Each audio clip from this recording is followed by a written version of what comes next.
Mr. Wick, I Okay. wanted to welcome you on Sports Talk and the Success Table and start it all off with how did you get involved with football in general, man? You were the equipment manager and In general, being involved with the Chargers it, for 30 plus years. yeah. Well, it started as a kid growing up following the Chargers and the Padres, going to all the Charger games, following the Chargers since the fifth grade. My dad took us to all the sporting events. I got to see what's going on behind the scenes with the Chargers and Padres and other sports.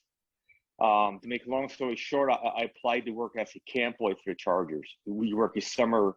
It's almost like an internship these days. And I finally got on in 1979. I was with the San Diego Clippers in '78. They had moved from Buffalo. So I was working for the Clippers, still wanted to work with the Chargers. I knew people there. Got on, interviewed, got hired to work training camp. After camp was over in 1979, the crew manager, Sid Brooks, asked me to stay on and work part-time during the season. So I was excited about that. And then after the season, I worked a lot more in the off season in '79.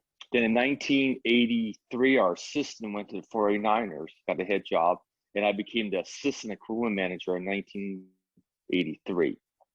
And then Sid Brooks retired in the year 2000. I took over his role as equipment manager in 2000.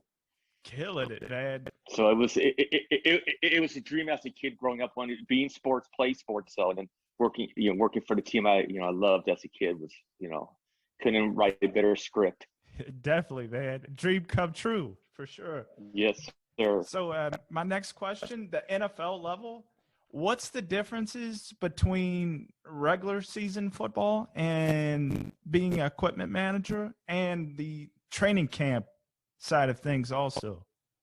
Yeah, the training camp, more players, more staff, a lot more practices. Basically, the days running to each other. Make sure you get all laundry done. Players come and go, fitting players, taking care of the coaches, the support staff, and everyone else. The regular season, you're on a routine. Your regular season, Mondays the same, Tuesdays, Wednesdays, Thursdays, everything's on a routine. Definitely. And regular season is funny, because you got to look forward to Sundays. Hey, do you have any strange occurrences in the locker room or being the equipment manager? Like different guys want their ankles taped a certain way. Yeah, there's a lot of players who have their own superstitions. Like before the game, when a player comes out to put on their shoulder pads and jerseys, they would make sure I did it for them, and they would call my name. There's players I put eye black on before every game, the same player.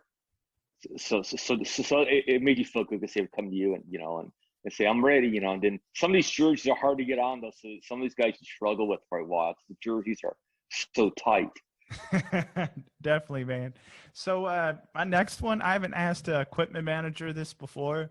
How does mic'd up work? What type of equipment do they use to put? Yeah, that's a great question, because when I was for the XFL recently, we had like 30 helmets. We would put microphones inside the helmets. They're just little chips, and then we would have to charge them after every practice. So you could have like 11 players on the field could hear the head coach's call from his microphone, where it tracks the players, his distance, how far he runs, if he slows down like in the third quarter compared to the first quarter, all that stuff. And those are chips that are placed aside the shoulder pads. A company comes in and does that, and then they'll collect the chips after the game. They'll take them off the pad. Dang, that's crazy, man. It's really high tech now, so you can really tell, how fast the players can run it. And with the helmets, we got to charge them after every practice. So you're collecting the helmets, and then before practice, you're putting the helmets back in the lockers. Definitely. So I'm sure you were around the Chargers when Hard Knocks was there. How was those practices when Hard Knocks? Oh Was yeah, for I was HBO? I was with I was with them then with Hard Knocks. I wasn't with the Chargers then. How was That was last year, I think. last year? Yeah. Since you were when you were there, the the last year of Hard Knocks with that occurrence, did you see any similarities or differences? No, it's really like reality. I mean, it's really what really goes on with the NFL team. With them coming to practice and whatnot, with all the media outlets and all the cameras at practices, did you see or differences between how the players acted and whatnot? Oh yeah, when there's cameras around, the players will light up a little bit. Their personalities change a little bit. Some guys love the cameras, and other players shy away from it. But most of the guys like to ham it up. For sure. Definitely. So, with your time as in the NFL, what moment stands out to you that was your favorite moment of being a equipment manager? Yeah. There's so many of them. I think the biggest moment is just being able to help the players and coaches and how they appreciate you being there for them. Moments would be like my first year in 1979. We had to beat Denver the last game of the season to win the AFC West, and the Chargers had not won the AFC West like in 15 years. And we beat Denver with a injured roster. A lot of players were out. And after a game in the locker room, just how everyone just came up and hugged you and thanked you, and you felt part of the team then. It was a great moment. It's 1979. The stadium was rocking so hard that night. That was probably my first thrill right off the bat. But there's been many though. We had championship games, going to Pro Bowls. It just goes on and on.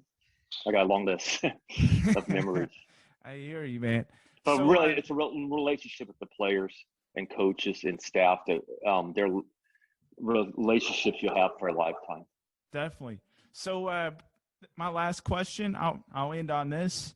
With the NFL and the XFL, with your last stop in the XFL, did you find more enjoyment in the XFL or the NFL being an equipment manager? That's a great question because after Chargers, I went to AAF Football League. I worked with Birmingham, and that league folded because of money.